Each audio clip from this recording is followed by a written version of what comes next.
사건이 확대되자 제일 먼저 전국진 씨가 소위 사과 동영상을 올렸습니다. 이번에 이렇게 저와 구재영님의 녹취록이 유출됨으로 인해서 그렇게 숨기고 싶었을 과거가 공개되어 버린, 그래서 피해를 입은 찌양님께 진심으로 사과드립니다.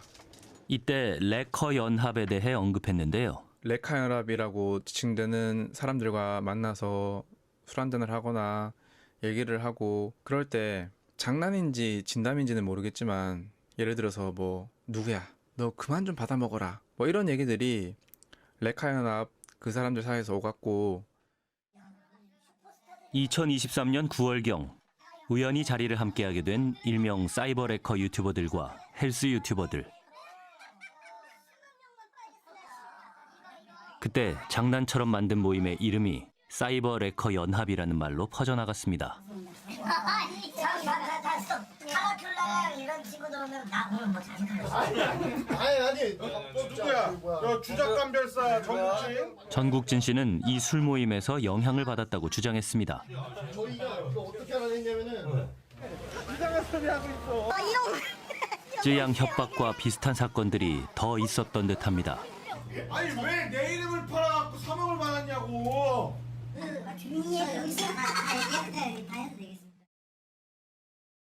협박으로 돈을 받는 것이 비밀은 아닌 듯 했습니다. 제외한 나머지 사람들을 방송에서 언급하지 않고 컨텐츠화하지 않는 조건으로 3억을 교부받았습니다. 한 사건의 피해자 가족을 위한다며 3억 원을 받아내기도 했습니다. 피해자 가족의 동의 없이 이뤄진 일입니다. 구제혁과 카라큘라는 한 BJ로부터 각각 돈을 받기도 했습니다. 제가 여러분들께 솔직하게 말씀드리지 못하고 숨겨왔던 사실은 현재 사기 등으로 구속되어 있는 자로부터 향후 언론 대응 등의 과장된 명분으로 3천만 원을 받아 개인적인 용도로 사용한 사실이 있습니다. 피해자분이 마음대로 쓰라고 하시길래 알겠다고 하고 쓴 거고, 실제로 그래서 이게 후원금의 성격이 인정이 된 거예요. 돈을 입금한 것은 가 맞지만 정확히 얘기하면 그 돈은 가 아닌 피해자의 돈이었고, 피해자분이 뭐 3억 받아가지고 고마우니까 구정님 편하게 쓰시라고. 근데 제가 쓰기도 좀 그래가지고 그런 거 변호사비로 쓸게요 하고서 그냥 안 뽑아가고 남겼던 겁니다. 단순히 후원금을 받았다는 주장입니다. 사이버 레커들의 이런 행태를 어떻게 봐야 할까요?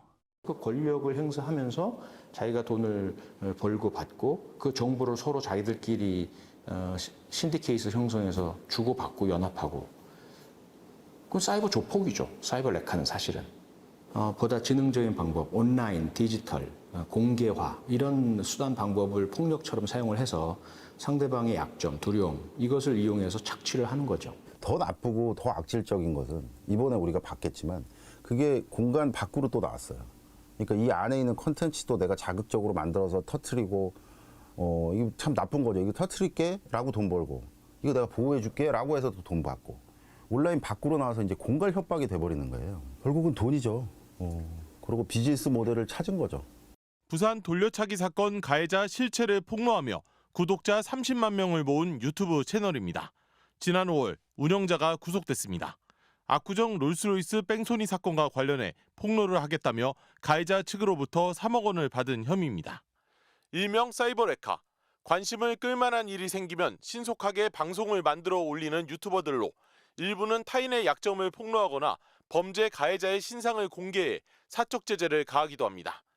문제는 이들이 당사자 동의 없이 폭로하거나 계정 뒤에 숨어 허위 사실을 공개한다는 점입니다. 걸그룹 아이브의 소속사는 멤버 장원영 씨를 비방한 익명의 유튜버를 찾아내는데 1년 넘게 걸렸습니다.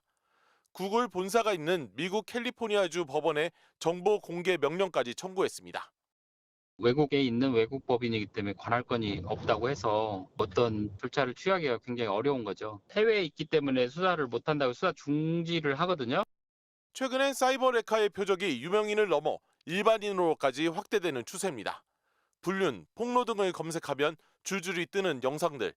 조회수를 높여 돈을 버는 게 아니라 애초에 약점을 빌미로 돈을 뜯어내는 겁니다. 그 회사가 만든 제품에서 뭐 구더기가 나왔다든가 뭐 이런 식으로 인터넷에 올려버리면은 그 자체가 진실인지 아닌지를 파악하기도 전에 그 회사는 이렇더라라고 이미 피해를 입어버리기 때문에. 명예훼손과 모욕으로 처벌할 수 있지만 초범이면 벌금형에 그치는 데다 손해배상을 받는다 해도 무형의 피해를 복구하기엔 역부족입니다.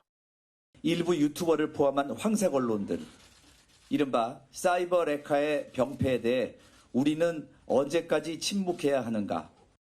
피해 구제와 처벌 강화 등을 담은 법안들은 21대 국회에서 여야의 무관심 속에 자동 폐기됐습니다. MBC 뉴스 정동욱입니다.